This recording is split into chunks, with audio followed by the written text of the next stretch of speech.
The last thing you need is someone else telling you the best way to study English or study math or the best 2 or 3 or 4 week cram session to get ready for the SAT. So I'm not going to. I don't care how you're studying. I don't care how long you have. What I want to tell you is something that will help you no matter what your study plan is. So hang tight. Look, anyone who's ever attempted to study for the SAT understands that it's difficult. That's fine. And what compounds the issue is your parents are insane. I can't tell you how many parents get a hold of me and they're like, hey, my kid's in 8th grade, he's got to start studying soon. And this is a good idea for some parents. This is what they think will help their students the best. It's the worst idea ever. First off, if you start studying in 8th grade, you're gonna die. You're not gonna wanna study ever again. Now, I know everybody knows someone who started studying in like 5th grade and got a perfect score. That's not the standard plan. That's not the standard thing that would help everyone. Because we have this really weird idea as a society, as kind of like a human quirk, that the more painful something is, the better it is for you. A classic example, hydrogen peroxide. You scrape your knee, you cut your elbow, whatever it is, your mom or dad's like, hey, pour some hydrogen peroxide on it. It hurts like hell. And you know what? It's not even good for you. That's the most amazing thing. If you have a wound, if you have like scraped knee or scraped elbow or you bruise your hand or something, pouring hydrogen peroxide can actually decrease the speed with which it heals. So it's going to take longer to heal. It's not going to help you. You're just supposed to wash it off. And if it's a gaping wound just bleeding like crazy, go get some stitches, you monkey. What's wrong with you?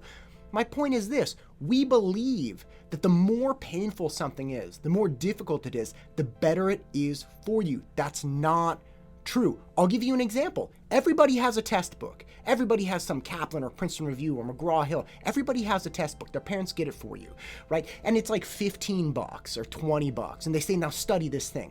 Opening that book and forcing yourself to study is quite possibly the most painful yet most beneficial thing ever. Everybody knows if you sat down and you went through 10 practice tests in like the Princeton Review book, you'd probably be better off. But what's the cost? The cost is incredible. The pain, the agony of doing that. So nobody does it. Nobody does it. And that's the point. You have to get away, no matter what your study plan is, you have to get away from the idea that the more painful your study plan, the more strict you have to be, the more disciplined, the more this, the more that, the better you're going to do. It's not true. You want to know why? Because you're likely not going to do it. You're not going to do it.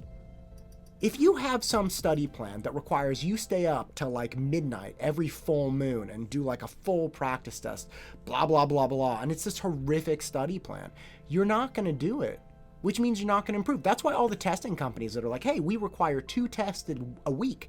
We're going to make you go through 2 full tests. We're going to correct them. We're going to grind this down. Every single student who does that without fail tells me, they're like, look, I did it for maybe 2 weeks and then I just started cheating. I was copying answers. I was just blowing through. I didn't even care. Because again, there's no correlation there between pain and benefit. And if you're focusing on self-studying, the number one thing you have to realize is the more you can find a study plan that is tolerable, maybe even enjoyable, you are going to keep doing it. The more likely it is you find something you enjoy, the more likely it is you're not going to stop. And that's the thing. If you like your study plan, if it fits into your lifestyle, you're going to keep doing it for longer, which means if it's any kind of study plan that's reasonable, you're going to benefit. Get away from the idea that you have to kill yourself. Get away from the idea that it has to be this painful, horrific endeavor. It doesn't. That's junk. And people who think those are good ideas, those people don't know about education.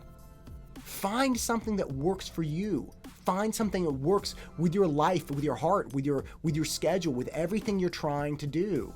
Find that thing and do that. That's all you have to do. And then you'll benefit.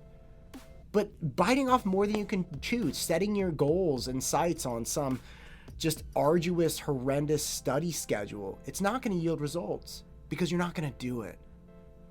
So look, I recognize that it doesn't go hand in hand to think that something that's easy is also going to be beneficial. It's just not the way we're geared.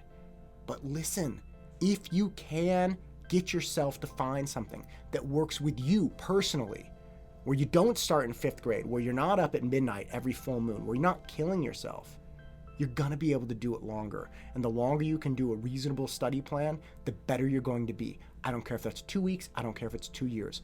Find something that fits with you. Find something that's not terrible, and you're going to do better. Boom.